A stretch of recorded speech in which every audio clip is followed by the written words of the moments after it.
কোরআন নাজিল হওয়ার সাথে সাথে পূর্ববর্তী আসমানি কিতাবের সমস্ত বিধান, সমস্ত হুকুম সব রহিত হয়ে গেছে, এগুলো সব মানসুখ হয়ে গেছে, অ্যাব্রোগেটেড হয়ে গেছে, ওগুলো আর অবসলিট হয়ে গেছে, ওগুলো এখন আর কার্যকরী নেই। তার মানে কোরআন হলো সমস্ত আসমানি কিতাবের উপরে প্রভাব বিস্তারকারী, কর্তৃত্বকারী, ডোমিনেট করতেছে। এই 8টা বৈশিষ্ট্য আমরা আলোচনা করেছি, এগুলো নিয়ে আমরা সংক্ষিপ্ত ডিটেলসে যাবো ইনশাআল্লাহ। প্রথমত হলো যে কোরআনের মধ্যে আছে গায়বী বিষয়। গায়বী বিষয়গুলো আবার 3 ভাগে ভাগ করা হয়েছে। এক ধরনের গায়বী বিষয় আছে অতীতের গায়বী বিষয়, যেগুলো অতীতে সংঘটিত হয়ে গেছে, সেগুলো সেই সম্পর্কে। দ্বিতীয়ত হলো যে বর্তমানে গায়বী বিষয়। তৃতীয়ত হলো ভবিষ্যতের গায়বী বিষয়। তো আমরা আসি প্রথমে যে অতীতের যে সকল গায়বী বিষয় কোরআন আমাদেরকে সংবাদ দিয়েছে, সেই সংক্রান্ত আলোচনা আসি। অতীতের গায়বী বিষয় বলতে যেগুলো অতীতে সংঘটিত বিষয়, যেগুলো মানুষ জানে না, ওগুলো রিয়েলিটি সম্পর্কে। তার মধ্যে আছে যেমন আসমান এবং জমিন সৃষ্টির সংক্রান্ত বিষয়, আদম আলাইহিস সালামের সৃষ্টি সংক্রান্ত বিষয়, ইবলিসের কিসসা, ইবলিস কিভাবে হলো, এবং পূর্ববর্তী নবী রাসূলদের কাহিনী। এগুলো আল্লাহ রাব্বুল আলামিন কোরআনের মধ্যে বর্ণনা করেছেন।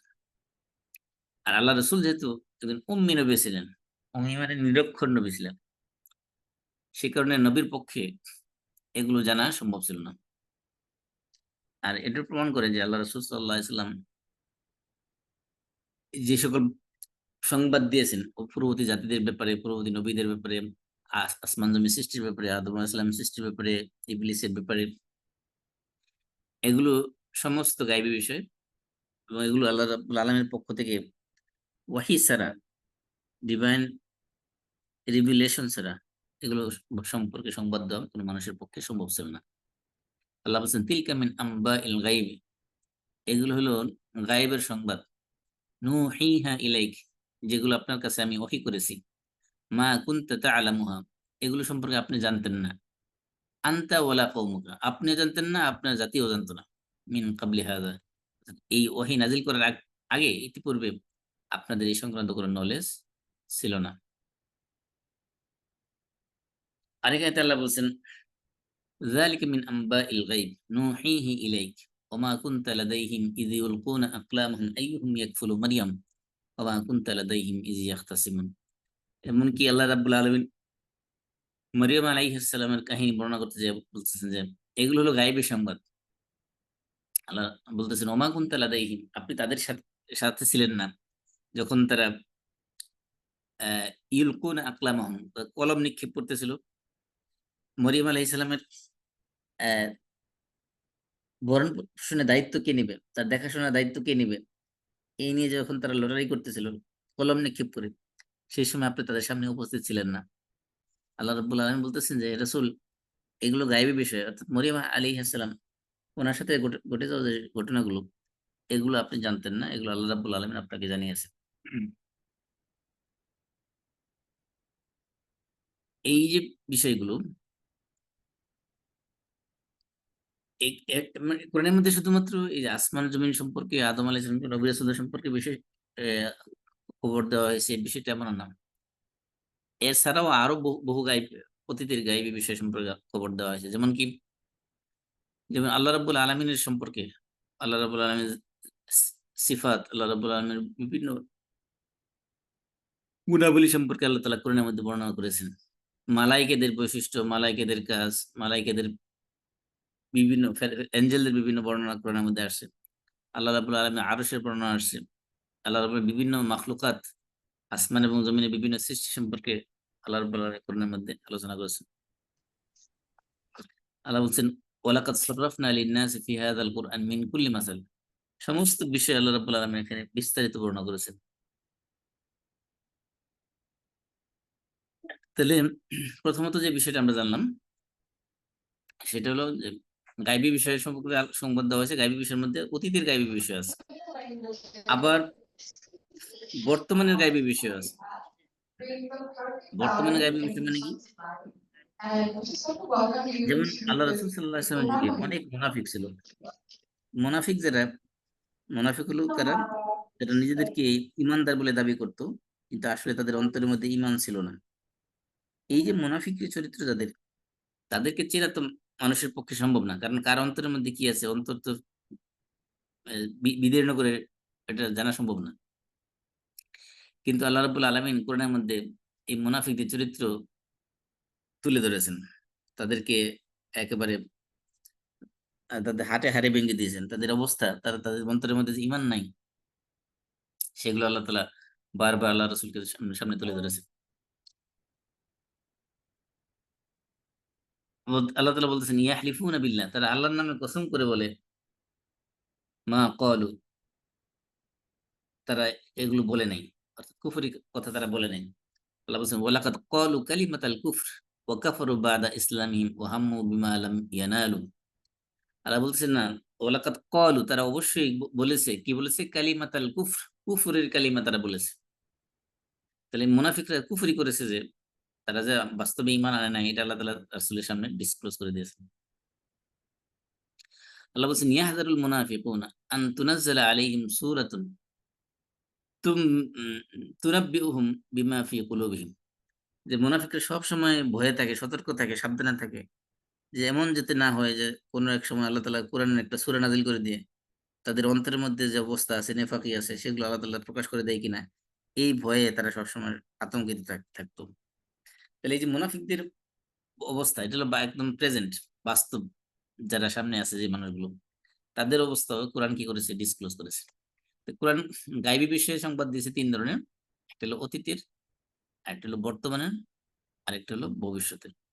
তো ভবিষ্যতের কোন ধরনের গায়বী বিষয়ে সংবাদ দিয়েছে সে ব্যাপারে আমরা যদি দেখি, তাহলে কোরআনের মধ্যে অনেক ধরনের ভবিষ্যৎবাণী করা হয়েছে।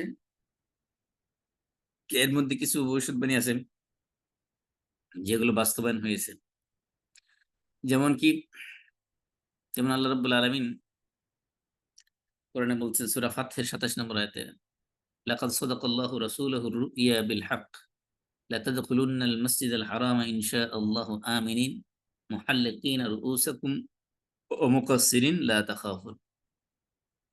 আল্লাহ তাআলা ওয়াদা দিয়েছেন আল্লাহ রাসূলকে, যে আল্লাহ রাসূল সাল্লাল্লাহু আলাইহি ওয়াসাল্লাম মক্কায় প্রবেশ করবেন, মক্কা বিজয় হবে। এটার প্রতিশ্রুতি আল্লাহ রাসূলকে আল্লাহ তাআলা দিয়েছেন, এবং বাস্তবে আল্লাহ রাসূলের হাতে মক্কা বিজয় হয়েছে। আল্লাহ রাসূল সাল্লাল্লাহু আলাইহি ওয়াসাল্লাম মক্কা বিজয় করেছেন। এমনকি আল্লাহ রাসূলকে আল্লাহ তাআলা ওয়াদা দিয়েছেন, ওয়াল্লাহু ইয়াসিমুকা মিনান নাস,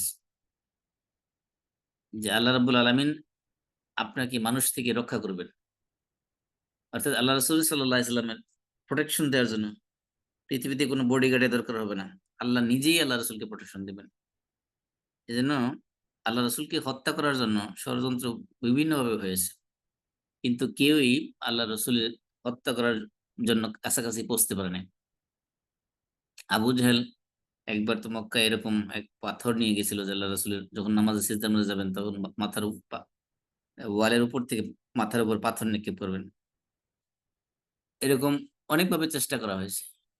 একবার তো আবু জাহেল এরকম কাছে যাচ্ছেন, আবার একবার সামনে আগাচ্ছেন, আবার পিছনে আসতেছেন। সামনে আগাচ্ছেন, আবার পিছনে যাচ্ছেন। তখন যখন ফিরে আসলো, তখন তাকে জিজ্ঞেস করলো, "তুমি এমন করতেছো কেন?" তো সে বলতেছিল যে, "আমি দেখলাম বিশাল একটা ওট আমার এবং তার মাঝখানে দাঁড়িয়ে আছে। আমি যদি আরেক কদম সামনে আগাইতাম, তাহলে সে আমাকে গিলে খেয়ে ফেলতো।" এরকম একটা অবস্থা হয়েছে। তো আল্লাহ রাসূলকে আল্লাহ তাআলা ওয়াদা দিয়েছেন, "ওয়াল্লাহু ইয়াসিমুকা মিনান নাস", হে রাসূল, আল্লাহ রাব্বুল আলামিন আপনাকে মানুষ থেকে প্রোটেকশন দিবেন, রক্ষা করবেন। আর এটা বাস্তবে সংঘটিত হয়েছে যে আল্লাহ রাসূলকে কেউ শারীরিকভাবে ক্ষতি করতে পারেনি। আল্লাহ রাব্বুল আলামিন সবসময় প্রোটেকশন দিয়ে রেখেছেন।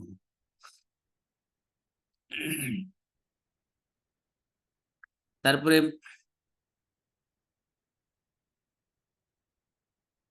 আমরা জানি যে রুম এবং পারস্যের সাথে যে ঘটনা সূরা রুমের মধ্যে আসছে,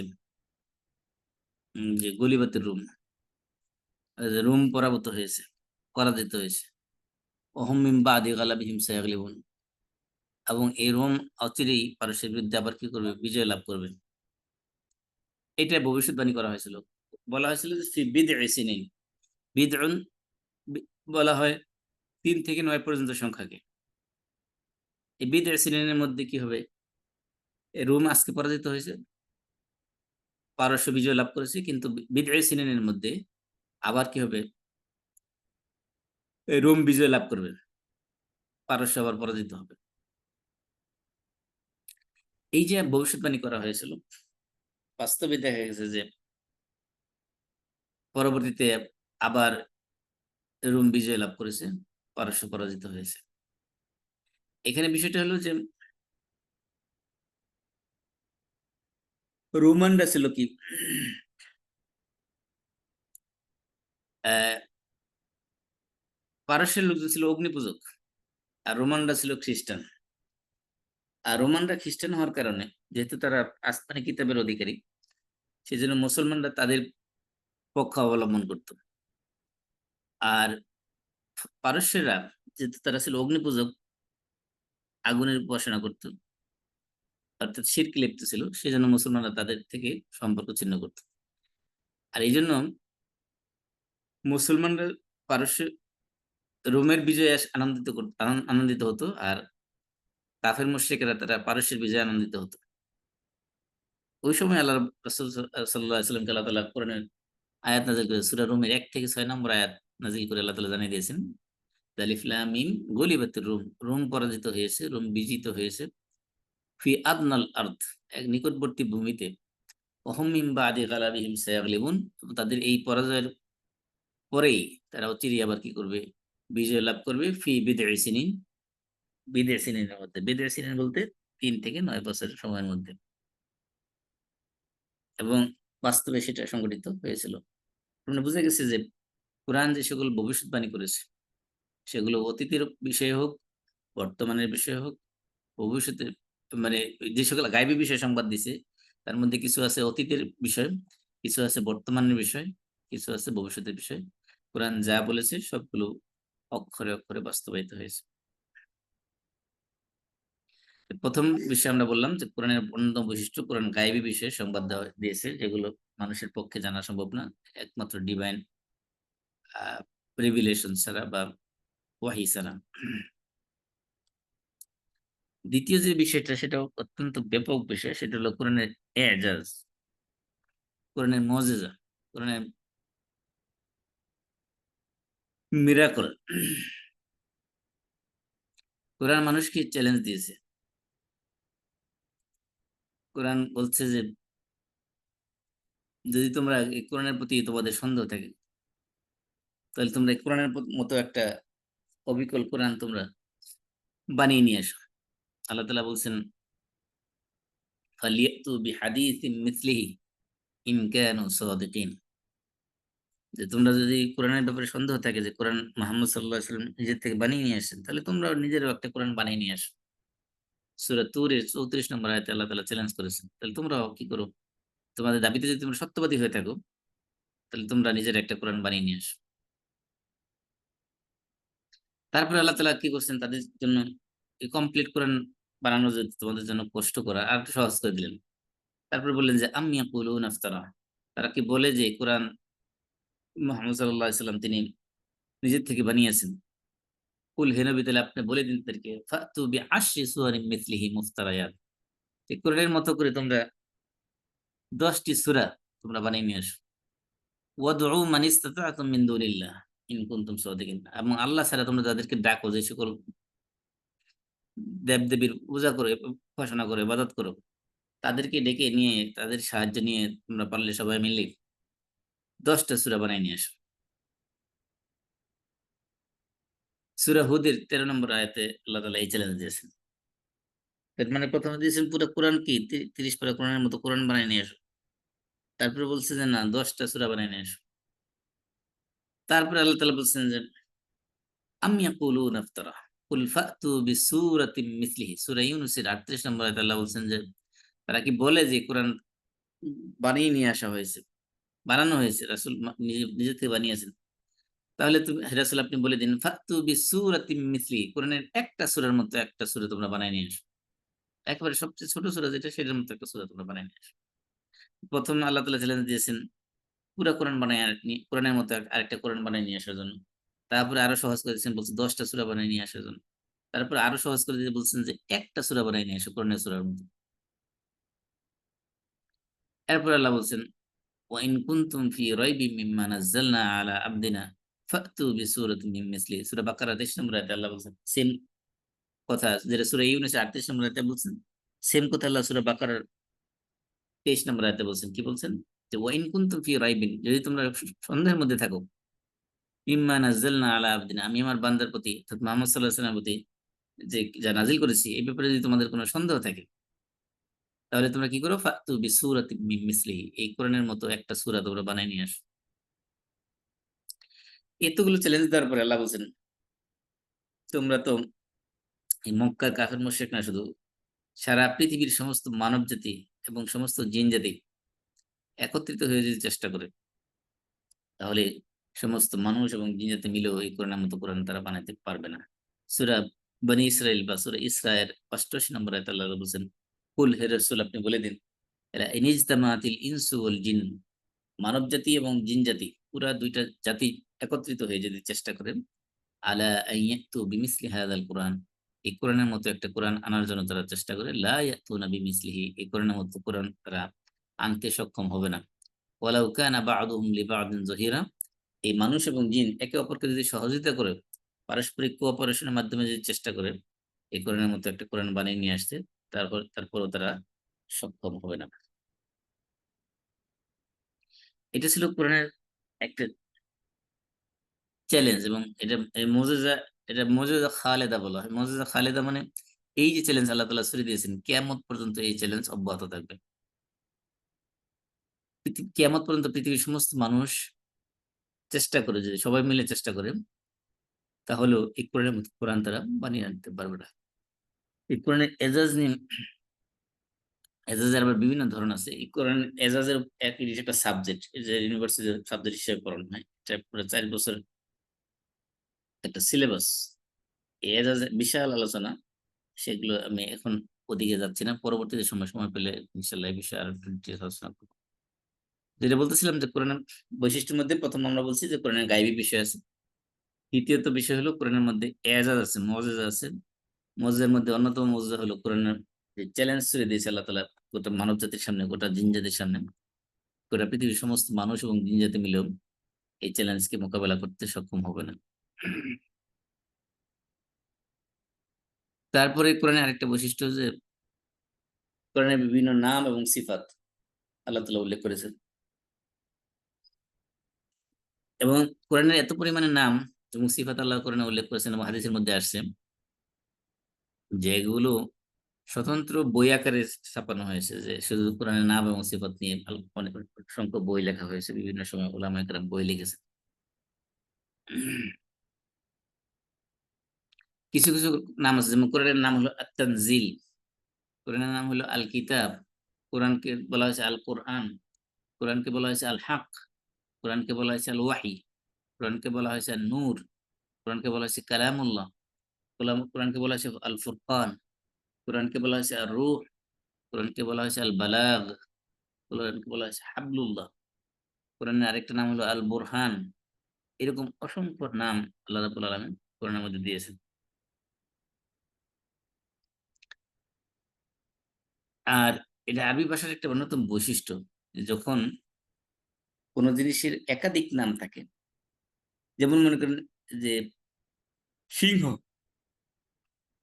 সিংহের প্রচুর নাম আছে আরবি ভাষায়, এবং কেয়ামত, কেয়ামতের অনেকগুলো নাম কোরআনের মধ্যে আসছে। এই কোরআন আরবি ভাষার একটা বৈশিষ্ট্য হলো যখন কোন জিনিসের একাধিক নাম থাকে, প্রচুর নাম থাকে, তার বোঝা গেছে যে ওই জিনিসটার মর্যাদা, ওই জিনিসটার শক্তি সামর্থ্য, ওই জিনিসটার গুরুত্ব অনেক বেশি। যেমন আরবিতে আসাদের প্রচুর, মানে সিংহ যেটা, সিংহের প্রচুর আরবি শব্দ আছে। যেমন কেয়ামতের, কেয়ামত যেহেতু অনেক ভয়াবহ এক ঘটনা, এটার প্রচুর নামে কোরআনের মধ্যে উল্লেখ করা হয়েছে। আল্লাহ রাসূল সাল্লাল্লাহু আলাইহি ওয়াসাল্লামের প্রচুর নাম কোরআন এবং হাদিসে আসছে। এইজন্য কাসরাতুল আসমা দাল্লাত আলা শারাফিহি ওয়া ফাদিলাতিহি, যে কোন জিনিসের অধিক পরিমাণে নাম থাকলে সেটা বোঝা যায় যে তার মর্যাদা অনেক বেশি এবং তার ফজিলত অনেক বেশি।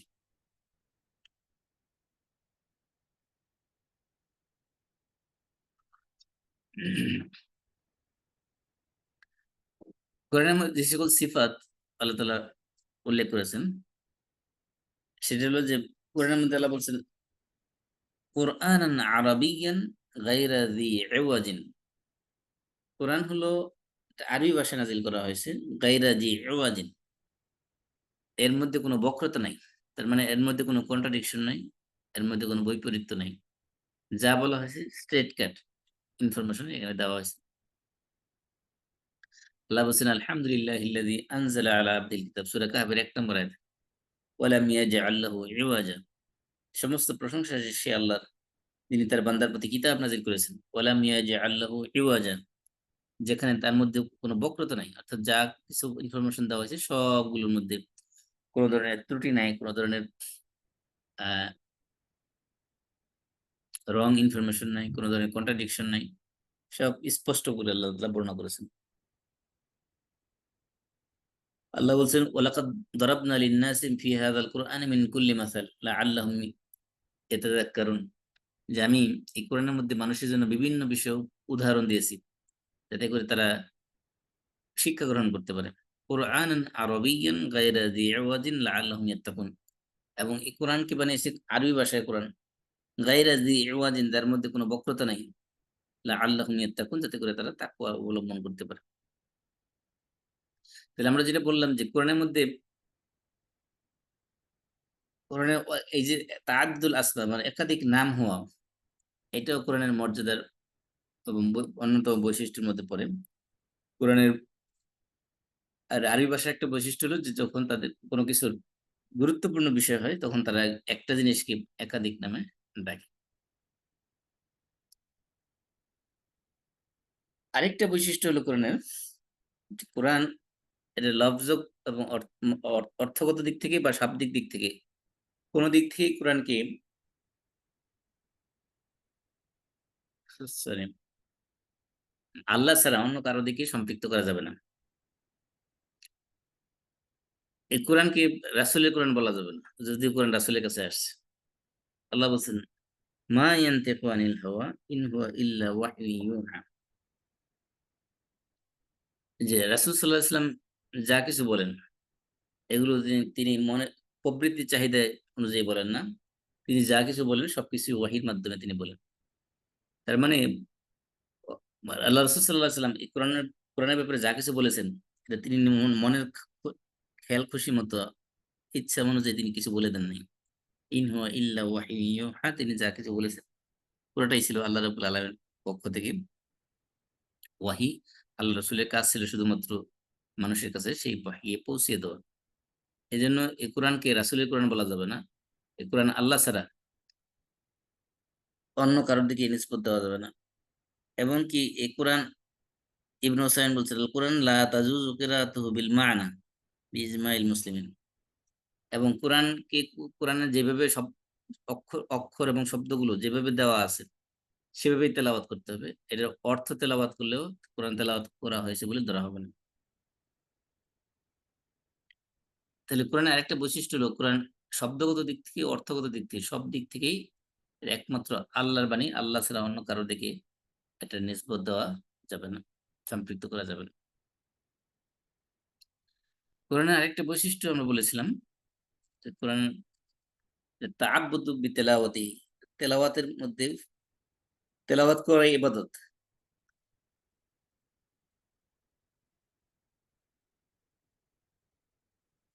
আল্লাহ তাআলা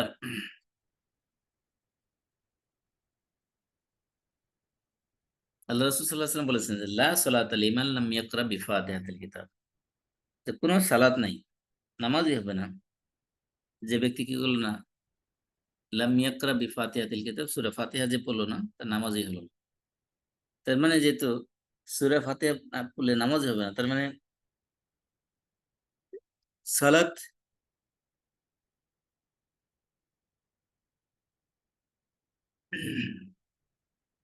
সালাতের কোনো অস্তিত্বই পাওয়া যাবে না যদি সেখানে সূরা ফাতিহা না থাকে।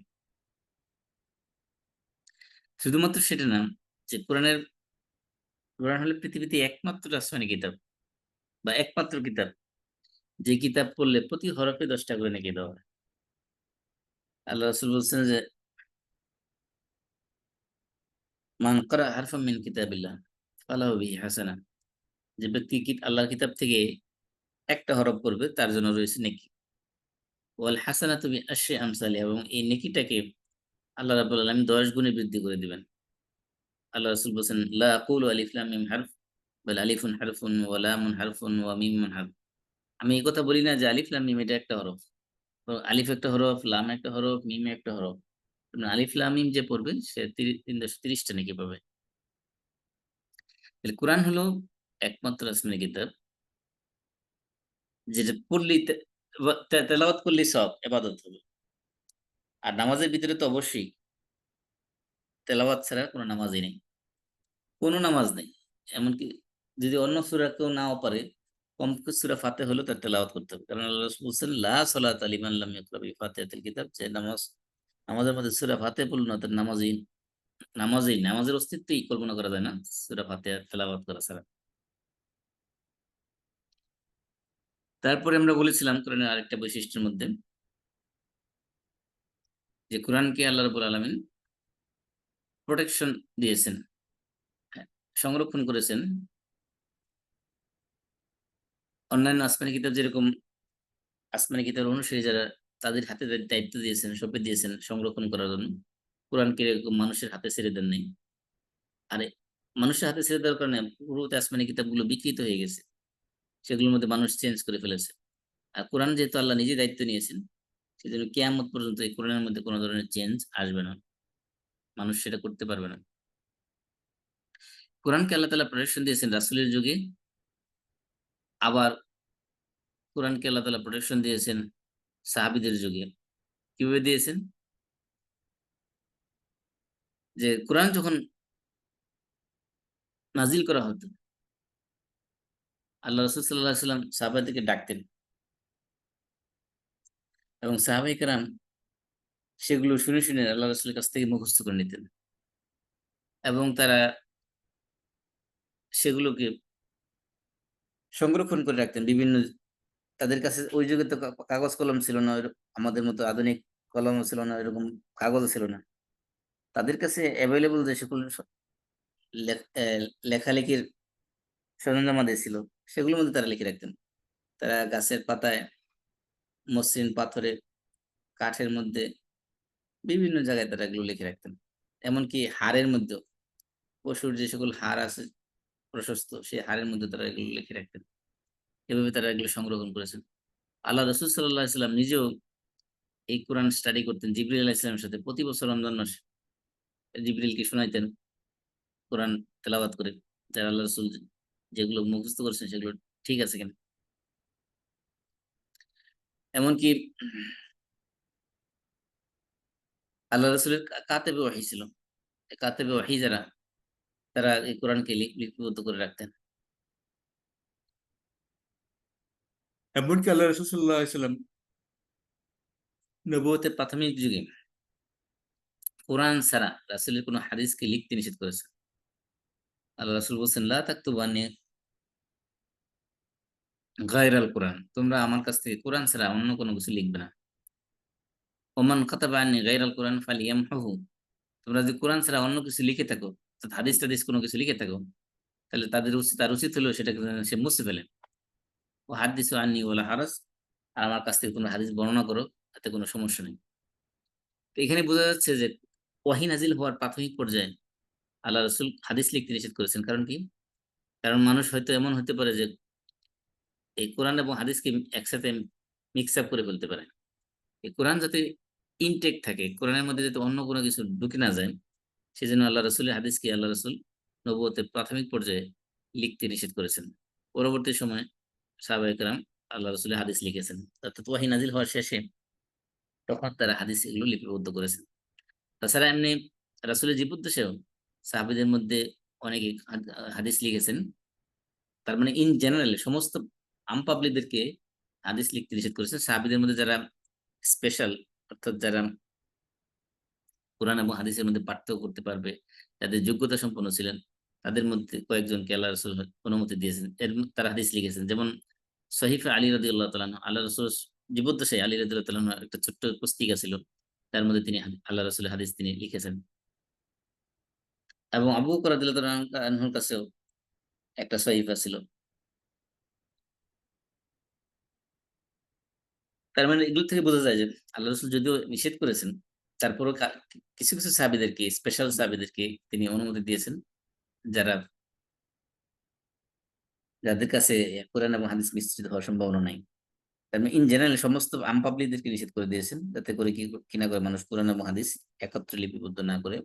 অর্থাৎ হাদিস লিখতে নিষেধ করেছেন। কেউ লিখে থাকলে সেটা মুছে ফেলতে বলেছেন। তার মানে এই কোরআনটাতে যাতে কোনো অবস্থাতেই কোরআনের মধ্যে অন্য কিছু ঢুকে না পড়ে, সেজন্য আল্লাহ রাসূল সর্বোচ্চ চেষ্টা করেছেন। এবং আল্লাহ রাসূল সাল্লাল্লাহু আলাইহি ওয়াসাল্লাম কোরআন শিক্ষা করার প্রতি উৎসাহ দিয়েছেন। এমনভাবে উৎসাহ দিয়েছেন যে আল্লাহ রাসূল বলছেন, খায়রুকুম মান তাআল্লামাল কুরআনা ওয়া আল্লামা। তোমাদের মধ্যে সর্বশ্রেষ্ঠ হলো সেই ব্যক্তি যে নিজে কোরআন শিখে এবং অপরকে শিক্ষা দেয়। এগুলো হলো মোটিভেশন। এই যে মোটিভেশন দেওয়া হয়েছে, এর মাধ্যমে দেখা গেছে সাহাবায়ে কেরাম, মানে শত, শত সাহাবায়ে কেরাম কোরআনে হাফেজ হয়ে গেছেন। তাছাড়া আল্লাহ রাব্বুল আলামিন এই কোরআনকে এমন একটা জাতির কাছে নাজিল করেছেন, যাদের স্মরণ শক্তি ছিল অত্যন্ত প্রখর। আরবদের স্মরণ শক্তিও আল্লাহ রাব্বুল আলামিন খুবই প্রখর স্মরণশক্তি দিয়ে আল্লাহ তাআলা আরব জাতিকে সৃষ্টি করেছেন। এজন্য তারা খুব সহজেই বিশাল বড়, বড় কিতাব পর্যন্ত মুখস্থ করে ফেলতে পারেন। এভাবে আল্লাহ রাব্বুল আলামিন আল্লাহ রাসূলের জীবদ্দশায় নবুয়তের জিন্দেগিতেই রাসূল কোরআন যখন নাযিল, তখনই এই কোরআনকে আল্লাহ তাআলা সংরক্ষণ করেছেন, হেফাজত করেছেন। তারপরে আল্লাহ রাসূলের ইন্তেকালের পরে আবু বকর রাদিয়াল্লাহু আনহুর সময় কোরআনকে সংরক্ষণ করা হয়েছে, কোরআনকে জমা করা হয়েছে। বিশেষ করে মাকতাল আহলি ইয়ামামা,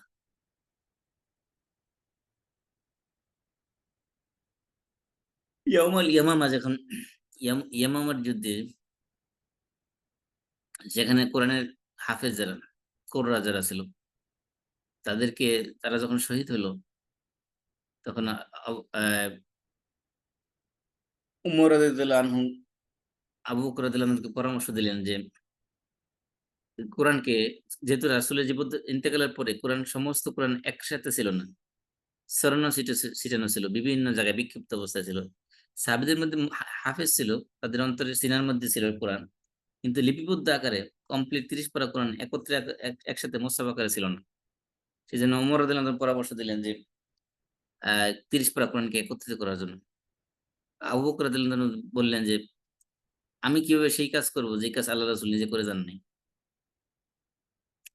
তখন ওমর রাদিয়াল্লাহু আনহু বললেন যে, "এই কাজটা আপনি করেন। কারণ এর ভিতরে কি আছে? আল্লাহ রাব্বুল আলামিন কল্যাণ নিহিত রেখেছেন।"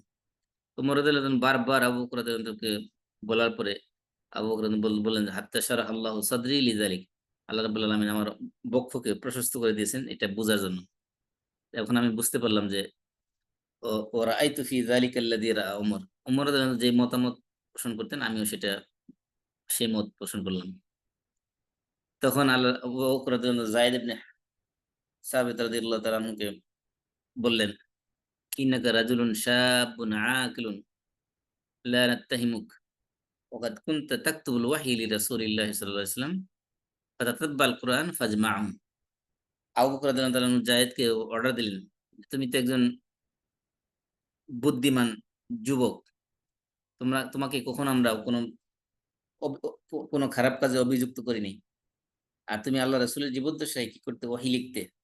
সুতরাং কুরআন যেখানে তুমি পাও, সেখান থেকে খুঁজে, খুঁজে এই সম্পূর্ণ কুরআনকে একত্রিত করো।" তখন যায়েদ রাদিয়াল্লাহু তাআলা বলতেছিলেন, "ফাওয়াল্লাহি লাউ কাল্লাফুনি নাকলা জাবালিন মিনাল জিবাল মা কানা আথকালা আলাইয়া মিম্মা আমারানি বিহি ফি জামি'il কুরআন।"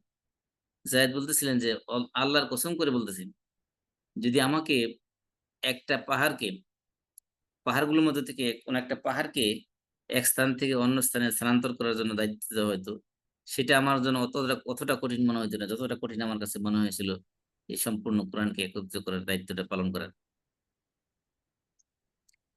তখন ওই যায়েদ একই কথা বলতেছেন যে, "কাইফা তাফআলুনা শাইআন লাম ইয়াফআলহু রাসূলুল্লাহ সাল্লাল্লাহু আলাইহি ওয়াসাল্লাম।" যে আপনারা এই কাজটা কিভাবে করবেন যে এই কাজ আল্লাহ রাসূল করে যান নাই?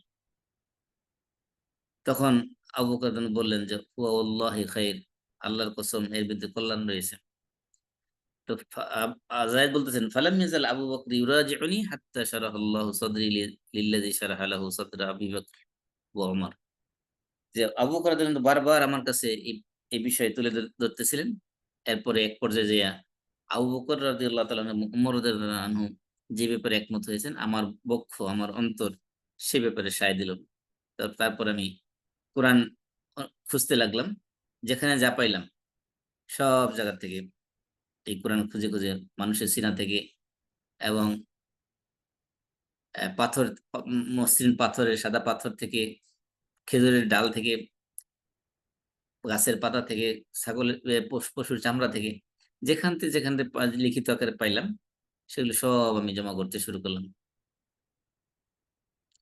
তারপরে আবু বকর রাদিয়াল্লাহু আনহুর সময় এই সম্পূর্ণ কোরআন একত্রিত করা হলো। সেই কোরআনকে বলা হতো আহ, সেই কোরআনটা আবু বকর রাদিয়াল্লাহু আনহু ইন্তেকালের পরে তিনি সেটা রেখে গেছেন উমর রাদিয়াল্লাহু আনহুর কাছে।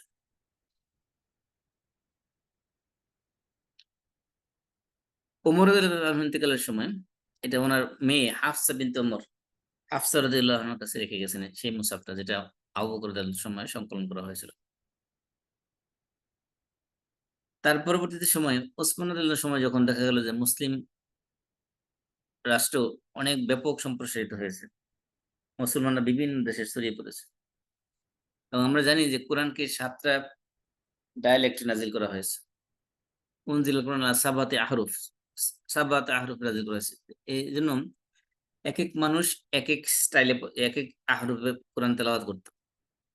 এজন্য দেখা গেল যে মুসলমানদের মধ্যে কোরআন তেলাওয়াত নিয়ে বিরোধ দেখা দিল। ওসমান রাদিয়াল্লাহু আনহুর সময়ে হুযায়ফা ইবনুল ইয়ামান তিনি ওসমান রাদিয়াল্লাহু আনহুর কাছে আসলেন। তিনি শামে আর্মেনিয়ার এবং আজারবাইজান এদের সাথে যুদ্ধ করার জন্য গেছিলেন। সেখান থেকে তিনি ওসমান রাদিয়াল্লাহু আনহুর কাছে আসলেন। আইসা বললেন যে ওই এলাকার লোকজন কোরআন নিয়ে মতভেদ করা শুরু করেছে। তখন হুযায়ফা ইবনুল ইয়ামান ওসমান রাদিয়াল্লাহু আনহুকে বললেন যে আদরিক হাযিল উম্মাহ ক্বাবলা আন ইয়াখতালিফু ফিল কিতাব ইখতিলাফাল ইয়াহুদ ওয়ান নাসারা। ইহুদি এবং খ্রিস্টানরা যেভাবে তাদের ধর্মীয় কিতাব নিয়ে মতভেদ শুরু করেছে, সেই পর্যায়ে পৌঁছার আগেই এই উম্মতকে আপনি সঠিক পথে পরিচালিত করুন। এই উম্মতকে আপনি উদ্ধার করুন। তখন ওসমান রাদিয়াল্লাহু আনহু কি করলেন? এই উমর রাদিয়াল্লাহু আনহুর মেয়ে হাফসা রাদিয়াল্লাহু আনহার কাছে লোক পাঠালেন। এই চিঠি লিখলেন যে আন আরসিলি ইলাইনা বিসুহুফ নানসাকুহা ফিল মাসাহিব, যে আপনার কাছে যে সহিফাটা আছে, যেটা আবু বকর রাদিয়াল্লাহু আনহু লিপিবদ্ধ করেছিলেন, তারপরে উমর রাদিয়াল্লাহু আনহুর কাছে ছিল, এরপরে আপনার কাছে আসছে।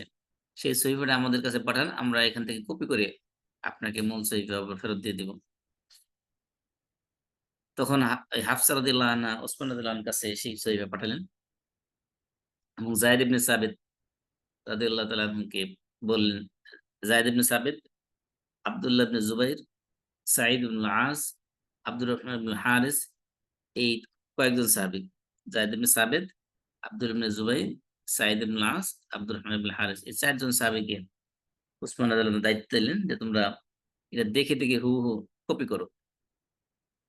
তখন তারা এই কয়েকজন মিলে তারা এগুলো কপি করা শুরু করলেন এবং তাদেরকে বললেন যে ইজা ইখতালাফতুম আনতুম ওয়া যায়েদ ইবনে সাবিত ফি শাইইন মিনাল কুরআন ফাকতুবুহু বিলিসানি কুরাইশ ফাইন্নামা নাযালা বিলিসানিহিম ফাফআলুহু। বললেন যে তোমরা কোরআন লিখতে যেয়ে যদি কোথাও কোথাও কোন ধরনের ভাষাগত বিরোধ দেখা দেয়, তখন তোমরা সেটা কুরাইশদের ভাষায় লিখো, কারণ কোরআন কুরাইশদের ভাষায় নাজিল হয়েছে। তখন তারা যখন এই কোরআনকে বিভিন্ন কপি করলেন, ওসমান রাদিয়াল্লাহু আনহু কি করলেন, মূল কপিটা যেটা হাফসা রাদিয়াল্লাহু আনহা থেকে সংগ্রহণ করে নিয়ে আসছিলেন, সেই কপিটা হাফসা রাদিয়াল্লাহু আনহাকে ফেরত দিলেন এবং যে কপি করা হলো ওই কপিগুলোকে বিভিন্ন এলাকায় পাঠিয়ে দিলেন এবং বলা হলো যে আমার বিমা সিওয়াহু মিনাল কোরআন ফি কুল্লি সহিফাতিন আও মুসহাফিন আই ইউহরাক, যে এই কপি ছাড়া অন্য যত কোরআনের যত কপি আছে, যত যার কাছে যা আছে সবকিছুকে পুড়ে ফেলার জন্য ওসমান রাদিয়াল্লাহু আনহু আদেশ দিলেন। এইভাবে দেখা গেল যে অ্যা আবু বকর রাদিয়াল্লাহু আনহু থেকে শুরু করে ওসমান রাদিয়াল্লাহু আনহুর মাধ্যমে এই কোরআন নিয়ে মানুষ যাতে বিরোধ সৃষ্টি করতে না পারে সেভাবে সে সে সেই ব্যবস্থা তারা করেছেন। আল্লাহ রাব্বুল আলামিন আল্লাহ রাসূলের সাহাবায়ে কেরামকে এই তৌফিক দান করেছেন। তো কোরআন সংরক্ষণ করা হয়েছে। আল্লাহ রাসূলের যুগেও সংরক্ষণ করা হয়েছে। আল্লাহ রাসূলের ইন্তেকালের পরে সাহাবীদের মাধ্যমে আল্লাহ রাব্বুল আলামিন কোরআনকে সংরক্ষণ করেছেন এবং তার পরবর্তীতে যুগে, যুগে এই কোরআনের অসংখ্য অগণিত হাফেজ এবং হাফেজদের মাধ্যমে এই কোরআনকে আল্লাহ রাব্বুল আলামিন সংরক্ষণ করে রাখবেন। আজকে যদি পৃথিবীর সমস্ত মুসাহাফ লিখিত মুসাহাফ যদি পুড়িয়ে দেওয়া হয়, তার মানে এটা কয়েক ঘন্টার মধ্যেই এরকম আবার হাজার, হাজার কিতাব ছাপানো সম্ভব। শুধুমাত্র হাফেজদের মেমোরি থেকেই নিয়ে। তারপরে কোরআনের আরেকটা বৈশিষ্ট্য যেটা আমরা বলছিলাম যে কোরআন হলো সর্বশেষ আসমানি কিতাব। আল্লাহ রাব্বুল আলামিন সূরা আহজাবের ৪০ নম্বর আয়াতে বলছেন, "মা কানা মুহাম্মাদুন আবা আহাদিম মির রিজালিকুম।" তো মুহাম্মদ সাল্লাল্লাহু আলাইহি ওয়াসাল্লাম তিনি তোমাদের কোন পুরুষের পিতা নন। ওয়ালাকির রাসূলুল্লাহি ওয়া খাতামান নাবিয়্যিন। কিন্তু তিনি ছিলেন আল্লাহর রাসূল এবং খাতামুন নবিয়্যিন সর্বশেষ নবী। এখানে ২ টা বিষয়। একটা হলো যে আল্লাহ তাআলা বলতেছেন যে মুহাম্মদ সাল্লাল্লাহু আলাইহি ওয়াসাল্লাম তোমাদের কোন পুরুষের পিতা নন। এটা আবার কেমন কথা? রাসূলের তো ছেলে সন্তান ছিল। তাহলে কোন পুরুষের পিতা নন মানে কি? এখানে পুরুষ রি রিজাল বলা হয় প্রাপ্তবয়স্ক পুরুষ। অর্থাৎ আল্লাহ রাসূলের কোন প্রাপ্তবয়স্ক কোন সন্তান ছিল না। সন্তান যেগুলো ছিল তারা শৈশবকালে ইন্তেকাল করেছে। সেই হিসেবে কোরআন এখানে সত্যই বলেছে। কোন পুরুষের পিতা নন। তারপর আরেকটা বলা হয়েছে ওলাকিন রাসূলুল্লাহ তিনি হলেন আল্লাহর রাসূল এবং খাতামান নবিয়্যিন এবং তিনি সর্বশেষ নবী। নবীদের খাতাম, খাতাম মানে সিল, মোহর। মানে রাসূলের মাধ্যমে নবুয়তের মোহর মেরে দেওয়া হয়েছে। তার মানে এরপরে আর কোন নবুয়ত কেউ পাবে না, কোন নবী কেউ হবে না। যদিও রাসূলের ইন্তেকালের পরে যারা নবুয়তের দাবি করবে সবাই বন্ড নবী হিসেবে আ প্রমাণিত হবে। কোন ধরনের প্রমাণ ছাড়াই সে বন্ড নবী। কেউ যদি নবুয়তের দাবি করে রাসূলের ইন্তেকালের পরে তার কাছে প্রমাণ চাওয়াটাও জায়েজ নেই। যে তুমি যে নবী তার প্রমাণ দেখাও। প্রমাণ চাওয়া জায়েজ নেই। কারণ নিঃসন্দেহে সে ভণ্ড নবী। আল্লাহ কোরআনে যেহেতু বলছে তিনি হলেন খাতামুন নবীন, এরপরে কোন নবী হওয়ার কোন সুযোগ নাই, কোন সম্ভাবনা নাই। এবং আল্লাহ রাসূল থেকে মুতাওয়াতির পর্যায়ে হাদিস এসেছে। মুতাওয়াতির পর্যায়ে হাদিস বলা হয় যে হাদিস এমন হাদিস যে হাদিস এত সংখ্যক মানুষ বর্ণনা করেছে, এত সংখ্যক সাহাবায়ে কেরাম, তাবে তাবেঈনরা বর্ণনা করেছেন যেটা মিথ্যা হওয়ার কোন সম্ভাবনাই নেই। এই মুতাওয়াতির পর্যায়ে হাদিসের মধ্যে বর্ণনিত হয়েছে যে আন্নাহু লা নাবিয়্যা বা'দাহু। আল্লাহ রাসূলের পরে আর কোন নবী নেই। আল্লাহ রাসূলের পরে আর কোন নবী নেই। আর কোরআন হলো সর্বশেষ আসমানি কিতাব। তারপরে আর কোন আসমানি কিতাব আসবে না। আল্লাহ রাসূলকে আল্লাহ রাসূলের মাধ্যমে আল্লাহ তাআলা এই পুরা দ্বীনকে পরিপূর্ণতা দান করেছেন। আল্লাহ তাআলা বলছেন সূরা মায়েদা ৩ নম্বর আয়াতে, "আল ইয়াউমা আকমালতু লাকুম দীনাকুম।" আজকের দিনে আমি তোমাদের জন্য আমার দ্বীনকে পরিপূর্ণ করে দিলাম। ওয়া আতমামতু আলাইকুম নি'মাতি। আমার নিয়ামতকে তোমাদের উপর পরিপূর্ণ করে দিলাম। ওয়া রাদিতু লাকুমুল ইসলামা দীনা এবং ইসলামকে তোমাদের জন্য দ্বীন হিসেবে আমি সন্তুষ্ট রইলাম। আল্লাহ রাব্বুল আলামিন এই দ্বীনকে পরিপূর্ণ করে দিয়েছেন।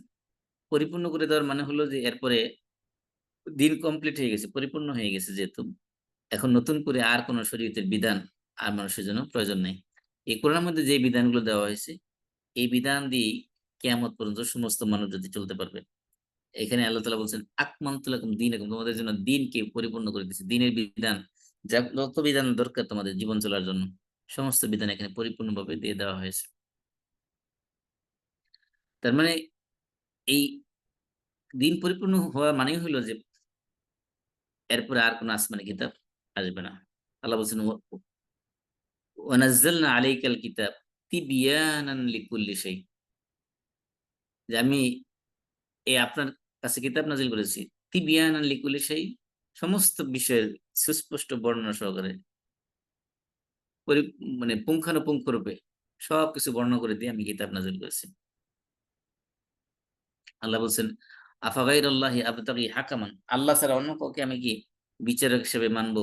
ওয়া হুয়াল্লাযী আনজালা ইলাইকুমুল কিতাবা মুফাসসালা, অথচ তিনি হলেন সেই সত্তা যিনি তোমাদের প্রতি উপর কিতাব নাযিল করেছেন বিস্তারিতভাবে। অর্থাৎ কোন সবকিছু তিনি বিস্তারিত উল্লেখ করে দিয়েছেন। মুফাসসালা মানে মুওয়াদ্দাহা, ফিহিল হালাল ওয়াল হারাম ওয়াল আহকাম আশ-শারঈয়্যা ওয়া উসুলুদ-দ্বীন ওয়া ফুরুঈ। মুফাসসালান মানে তাফসিলি, মানে ডিটেইলস। ডিটেইলস বলতে এখানে কোনটা হালাল কোনটা হারাম, শরীয়তের বিধান কি, দ্বীনের মৌলিক বিষয় কি, দ্বীনের শাখা-প্রশাখা কি, সবকিছু আল্লাহ তাআলা এখানে সুস্পষ্ট করে উল্লেখ করে দিয়েছেন। তার মানে এটা বোঝা যাচ্ছে যে কোরআন হলো সর্বশেষ আসমানি কিতাব। মানুষের জীবন চলার জন্য কিয়ামত পর্যন্ত যত বিধান দরকার, সমস্ত বিধান এই কোরআনের মধ্যে আল্লাহ রাব্বুল আলামিন সন্নিবেশিত করেছেন। এজন্য আর কোনো নতুন কোনো বিধান, নতুন কোনো আসমানি কিতাব আল্লাহ তাআলা নাযিল করবেন না।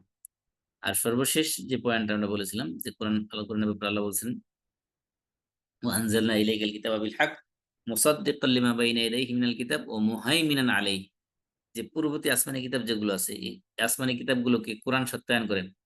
ওয়া মুহাইমিনান আলাইহি, এবং সেগুলোর উপর কোরআন কর্তৃত্ব করে, ডমিনেট করেন। ফাহকুম বাইনাহুম বিমা আনজালাল্লাহ, সুতরাং হে রাসূল আপনি তাদের মধ্যে ফয়সালা করুন আল্লাহ তাআলা যা নাযিল করেছেন তার মাধ্যমে। তার মানে বোঝা গেছে যে মুসাদ্দিকান লিমা বাইনা ইয়াদাইহি মিনাল কিতাব, এই কোরআনের পূর্বে যত আসমানি কিতাব নাযিল হয়েছে সেগুলোকে সত্যায়ন করে হলো কোরআন। কোরআন যেটাকে বলবে সত্য, পূর্ববর্তী আসমানি কিতাবের যে সকল তথ্য ইনফরমেশন আমাদের কাছে আছে, কোরআন যেটাকে বলবে সত্য সেটাই সত্য, কোরআন যেটাকে বলবে ফলস সেটাই ফলস। এজন্য আর কোরআন হলো মুহাইমিনান আলাইহি, পূর্ববর্তী আসমানি কিতাবের উপর কর্তৃত্বকারী, ডমিনেটকারী। এজন্য কোরআন নাজিল হওয়ার পরে পূর্ববর্তী আসমানি কিতাবের সমস্ত বিধান রহিত হয়ে গেছে, এটা আগেও আমরা বলেছি। এই সূরা মায়েদার ৪৮ নম্বর আয়াতে আল্লাহ রাব্বুল আলামিন এই কথা বলেছেন যে এই মুহাইমিন শব্দের অর্থ হলো আল আমিন। আল কোরআন আমিন আলা কুল্লি কিতাবিন কাবলাহা, এটা হলো ট্রাস্ট। আবার কি বলছে, মুহাইমিন শব্দের অর্থ হাকিমান আলা মা কাবলাহু মিনাল কুতুব, অন্যান্য কিতাবের উপর বিচার ফয়সালাকারী। আবার কি বলছে, মুহাইমিন মানে হলো শাহিদান আল কুতুব আল্লাতী খাল্লাত কাবলাহা, পূর্ববর্তী আসমানি কিতাবের জন্য সাক্ষী। যেটি হোক না কেন, যে এই কোরআন হলো পূর্ববর্তী সমস্ত আসমানি কিতাব এর সত্যায়নকারী এবং কর্তৃত্বকারী। কোরআনের বিধান হলো চূড়ান্ত বিধান। পূর্ববর্তী আসমানি কিতাবের সমস্ত বিধান এগুলো অবসলিট, ওগুলো রহিত হয়ে গেছে, সেগুলো অ্যাব্রোগেটেড হয়ে গেছে, সেগুলো আর কার্যকরী না। এই ৮ টা হলো কোরআনের খাসায়েস বা মৌলিক বৈশিষ্ট্য বলা চলে। এছাড়াও আরো বৈশিষ্ট্য আছে, আমরা এখানে মূলত ৮ টা বৈশিষ্ট্যকে বাছাই করেছি। তা আমরা আবার একটু রিপিট করি। ১ম বৈশিষ্ট্য ছিল কোরআনের মধ্যে গায়েবী বিষয় আছে। অতীতের গায়েব, বর্তমানের গায়েব, ভবিষ্যতের গায়েব বিষয় আছে। ২ নম্বর বলেছিলাম আমরা কোরআনের মধ্যে মিরাকুল এজাজ আছে। ৩ নম্বর বলেছিলাম যে কোরআনের মধ্যে বিভিন্ন নাম এবং সিফাত আছে যেগুলো কোরআনের মর্যাদা এবং বৈশিষ্ট্য বোঝায়। ৪ নম্বর আমরা বলেছিলাম যে কোরআনকে শব্দগত বা অর্থগত কোনো দিক থেকেই আল্লাহ ছাড়া অন্য কারোর দিকে সম্পৃক্ত করা যাবে না। ৫ নম্বর বলেছিলাম কোরআন এমন এক কিতাব যে কিতাব তেলাওয়াত করলেই সওয়াব হবে। ৬ নম্বরে আমরা বলেছিলাম যে কোরআনকে সংরক্ষণ করার সব ধরনের বিকৃতি থেকে, অল্টারেশন থেকে, চেঞ্জ থেকে মানে হেফাজত করার দায়িত্ব আল্লাহ নিজে নিয়েছেন, কোনো মানুষের হাতে ছেড়ে দেন নাই। ৬ নম্বরে আমরা বলেছিলাম যে কোরআন হলো সর্বশেষ আসমানি কিতাব, এরপরে আর কোনো আসমানি কিতাব নাযিল করা হবে না। ৭ নম্বরে আমরা বলেছিলাম, সরি ৮ নম্বরটা, ১ম হলো গায়বী বিষয়, দ্বিতীয় হলো এজাজ, ৩ নম্বর হলো নাম এবং সিফাত ভিন্ন ভিন্ন, ৪ নম্বর হলো যে আহ কোরআন আল্লাহ ছাড়া অন্য কারোর দিকে নিসবত দেওয়া যাবে না, ৫ নম্বর হলো তেলাওয়াত করলে সওয়াব, ৬ নম্বর হলো কোরআন সংরক্ষণের দায়িত্ব আল্লাহ তাআলা নিয়েছেন, ৭ নম্বর হলো কোরআন সর্বশেষ আসমানি কিতাব, এরপর আর কোনো আসমানি কিতাব আসবে না, এবং ৮ নম্বর হলো এই কোরআন হলো পূর্ববর্তী সমস্ত আসমানি কিতাবের উপর কর্তৃত্বকারী এবং সমস্ত আসমানি কিতাবের সত্যায়নকারী। কোরআন যেটা সত্য বলবে সেটাই সত্য, কোরআন যেটা রং বলবে সেটাই রং। এই ছিল কোরআনের মৌলিক ইউনিক ফিচার্স বা বৈশিষ্ট্য। এরপরে আমরা আলোচনা করব কোরআনের যে এজাজ বা মুজিজা, এগুলো নিয়ে একটু বিস্তারিত আলোচনা করবো ইনশাআল্লাহ আগামী সপ্তাহে। আমরা এখানে শেষ করে দিচ্ছি। কারো কোনো প্রশ্ন থাকলে করতে পারেন, নাহলে আমরা শেষ করে দিচ্ছি। আমরা সবাই কাফারাতুল মাজলিস পড়ি। সুবহানাকাল্লাহুম্মা ওয়া বিহামদিক আশহাদু আল লা ইলাহা ইল্লা আনতা আস্তাগফিরুকা ওয়া আতুবু ইলাইক। আসসালামু আলাইকুম ওয়া রাহমাতুল্লাহি ওয়া বারাকাতুহু। ওয়ালাইকুম আসসালাম ওয়া রাহমাতুল্লাহি ওয়া বারাকাতুহু।